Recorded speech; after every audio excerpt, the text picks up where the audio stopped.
প্রায় ৯ মাস পর আজ শনিবার ১ নভেম্বর থেকে পর্যটকদের জন্য খুলে দেওয়া হয়েছে প্রবালদ্বীপ সেন্ট মার্টিন। তবে পরিবেশ মন্ত্রণালয়ের নির্দেশনা অনুযায়ী নভেম্বর মাসে শুধুমাত্র দিনে গিয়ে দিনে ফেরত আসার শর্তে দ্বীপে ভ্রমণ করা যাবে। রাত্রি যাপন সম্পূর্ণ নিষিদ্ধ।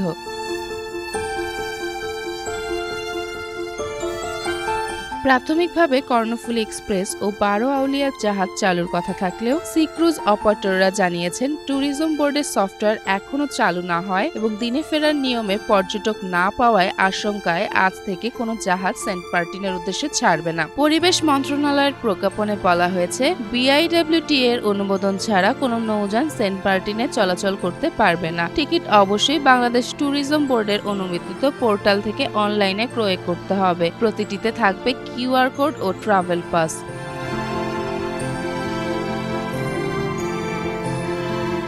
ডিসেম্বর ও জানুয়ারিতে প্রতিদিন সর্বোচ্চ ২,০০০ পর্যটক রাতে থাকতে পারবেন, আর ফেব্রুয়ারিতে দ্বীপে পর্যটন সম্পূর্ণ বন্ধ থাকবে। দ্বীপের পরিবেশ রক্ষায় নিষিদ্ধ করা হয়েছে সৈকতে আলো জ্বালানো, শব্দ সৃষ্টি, বারবিকিউ, কেয়াবনে প্রবেশ ও সামুদ্রিক প্রাণীর ক্ষতি। মোটর চালিত যানবাহন, পলিথিন ও একবার ব্যবহার্য প্লাস্টিক সম্পূর্ণ নিষিদ্ধ।